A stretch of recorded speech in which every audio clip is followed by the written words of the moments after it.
Economics. Now the next chapter for statistics, that is measure of dispersion. In this chapter, basically first you have to understand the definition of dispersion, that what is dispersion. Dispersion is the value which differentiate from the average.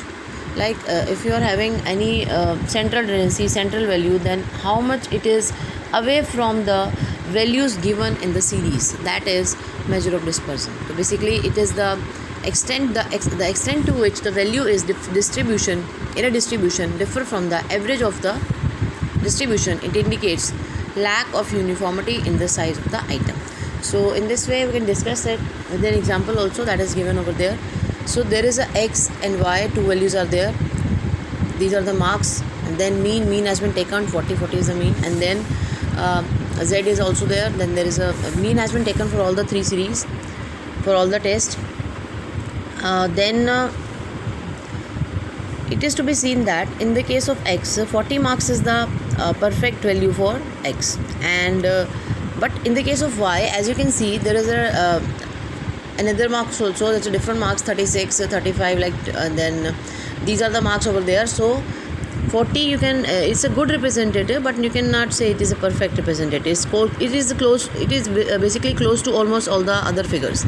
Now what about z? In the case that mean is 40, and that may not be considered a very good representative. Why? Because there the value say 3, 7, 10, and so, and then 95, so lots of variation is there.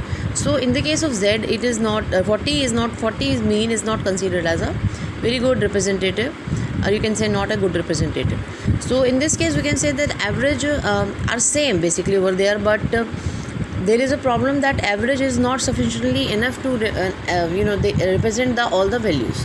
So here the measure of dispersion is there, that how much average is away, or average is differ from the values given in the series. So this is a measure of dispersion, just to check it out. And then if you will go for the national income, then per capita income is known as the average, but when you are talking about the inequality of income, then per capita income inequality is a good example of the dispersion over here. Like per capita income can be suppose 2000 rupees per person, but one person can earn 500, another can earn 1000. So how much this 1000 average is different from the other value, that is the measure of dispersion. Now there is another question, that was what is the difference between average and dispersion. Average and dispersion, the average is a single value because basically that represent the whole distribution, that series of whole distribution, and it is a center value also which represents all the entire distribution. But on the other hand, dispersion basically indicate that to which extent that average is different from the other central value, that center value or average is different from the values given in the series. So dispersion basically that improves the understanding of the distribution, that how the values has been different from each other and how they are different from the average. So there are two type of dispersion there, basically absolute and relative dispersion. So for understanding this, basically we understand this, that measure of dispersion is there. So measure of absolute dispersion and measure of relative dispersion.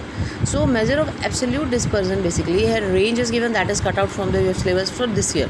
Mean deviation is cut out for this year, Lorentz curve is cut out, then quartile deviation is cut out. So you are having only standard deviation that you have to do for this year. Now in the case of measure of relative dispersion, coefficient, the coefficient of the same thing. So that is a thing. Actually this is the absolute value, this is the absolute value you are having. So here as you are seeing that this is a absolute dispersion and this is the relative dispersion. So in the case of absolute dispersion, basically values absolutely given in the series, they are taken as a measure of absolute dispersion, and but in the case of relative dispersion, basically the values is converted into some proportion, so that is known as the absolute dispersion. So these are the syllabus you have to do over there.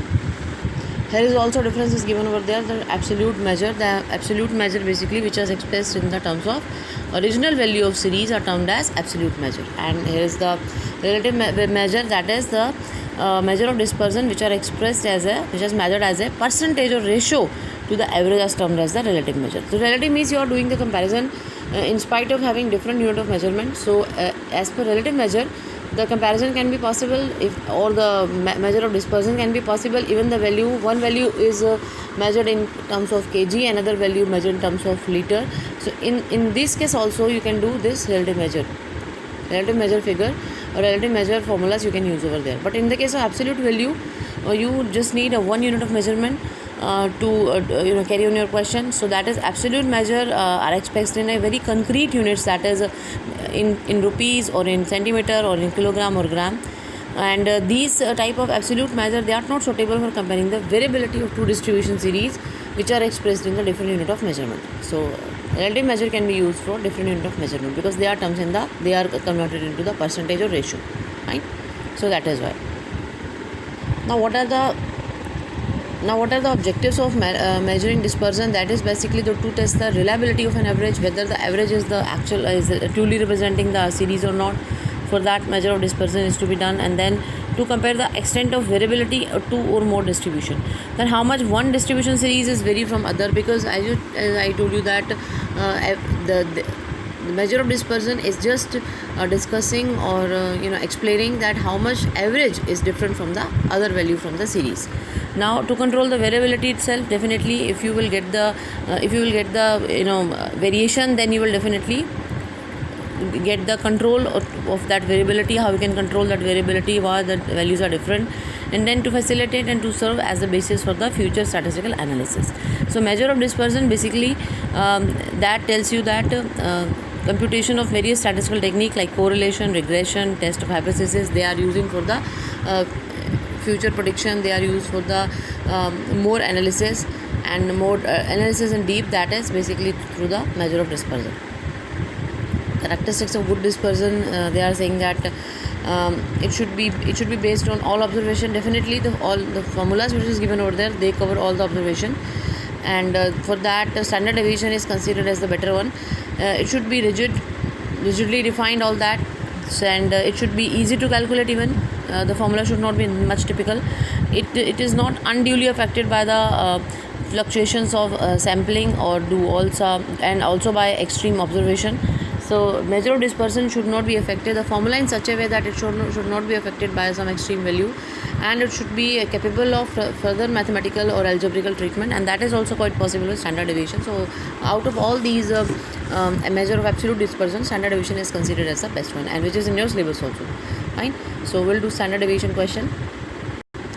This is the individual series standard deviation question starting from the 21st, 22nd, 23rd question. That is the individual series, but we are doing this series with the three formulas are there: standard deviation by actual mean, standard deviation by assumed mean.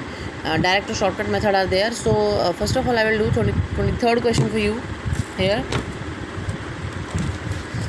and in 23rd question I will do all the formulas or apply all the formulas over there.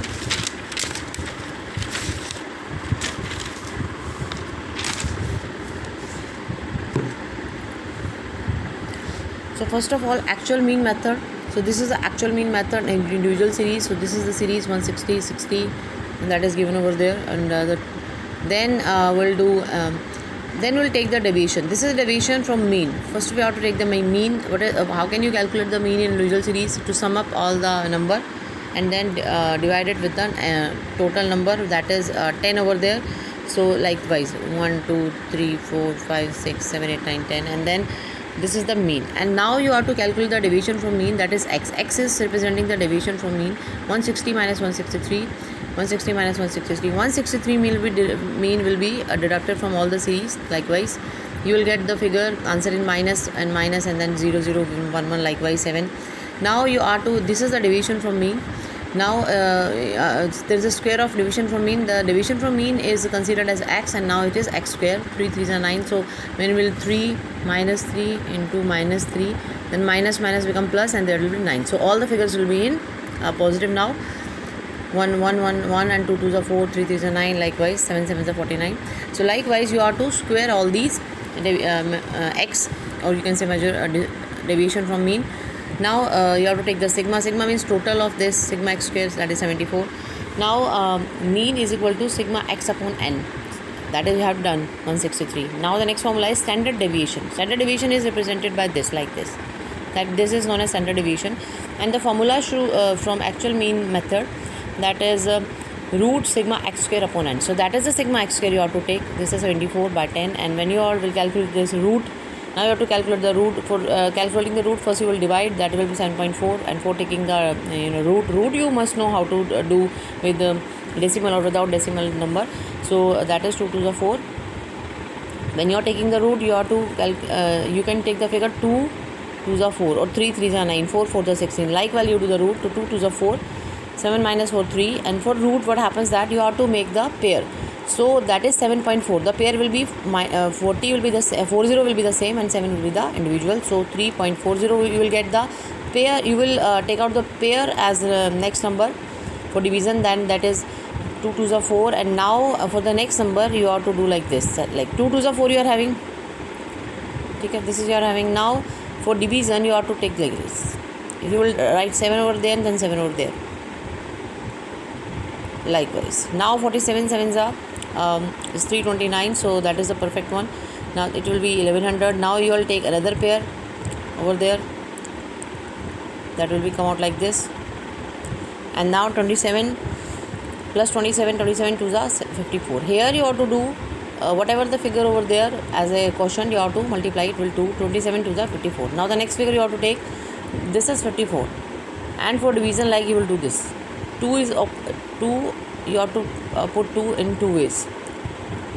542 the 542 if you are having, then you have to take the 2s. If 543 you are having, then you have to take the 3s. Likewise, so 2s is the perfect one. 542 into 2, 1084. That answer that is not perfectly, and you can have the there is a approximate root. You cannot perfectly making the root of this figure, and no need to go to that extent. After point you can do two figure are enough for you after point. So the answer will be 2.72. That is a standard deviation. So you have to learn the formula again. That is root sigma x square upon n. It is very important to sort out the root, and root calculation of root you need for next chapter also, and for this one also. So you have to understand how to take the root over there.